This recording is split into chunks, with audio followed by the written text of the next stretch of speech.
से शहर वाले विकी नाम से पुकारा करते थे। 1986 में जन्मे विकी 2007 में दुनिया से अलविदा कहने से पहले भारत के सबसे लंबे शख्स थे। प्रतिष्ठित दैनिक अखबार की साल 2004 की एक रिपोर्ट के मुताबिक विकी उस समय 8 फुट 2 इंच लंबे थे और उनकी लंबाई का बढ़ना उस वक्त भी लगातार जारी था। एक अन्य रिपोर्ट में 10 जून 2005 को विकास उप्पल उर्फ विक्की का कद 8 फुट 9 इंच बताया गया था। उत्तर प्रदेश के प्रतापगढ़ के रहने वाले 43 वर्षीय धर्मेंद्र प्रताप सिंह वर्तमान समय में सबसे लंबे भारतीय व्यक्ति हैं, जिनकी हाइट 8.1 फीट है। हालांकि ज्यादा लंबा होने के साथ ही वे कई बीमारियों से जूझने लगे। बीते करीब 6 साल से धर्मेंद्र दर्द से पीड़ित थे। इलाज के लिए उन्हें अहमदाबाद के एक अस्पताल में लाया गया।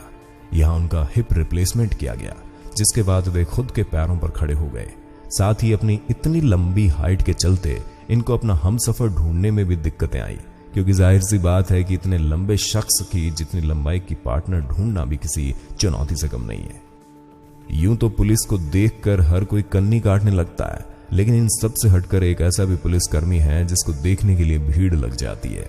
यह है विश्व के सबसे लंबे पुलिस कर्मचारी अमृतसर के जगदीप सिंह, जिनकी लंबाई 7 फुट 6 इंच है। यह रेसलर ग्रेट खली से भी 5 इंच ज्यादा लंबे हैं।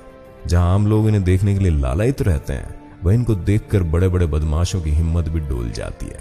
35 साल के जगदीप सिंह पिछले 18 सालों से पंजाब आर्म्ड पुलिस के बतौर हेड कांस्टेबल के रूप में कार्य कर रहे हैं। पुलिस के साथ साथ फिल्म इंडस्ट्री में भी इनकी अलग पहचान है। हमारे लिस्ट में चौथे और सबसे खास WWE में भारत का पहली बार प्रतिनिधित्व करने वाले खिलाड़ी हैं द ग्रेट खली। इन्हें कौन नहीं जानता। 7 फुट 1 इंच की हाइट वाले ग्रेट खली ने अपने देश के नाम को अपनी हाइट की तरह ही ऊंचा कर दिया। द ग्रेट खली ने अपने टैलेंट और पावर के द्वारा WWE में अपनी एक अलग पहचान बनाई और पूरी दुनिया में काफी प्रसिद्ध हुए। खली कुश्ती के पहलवानों में सबसे ज्यादा वजन और सबसे ज्यादा लंबाई वाले पहलवान है।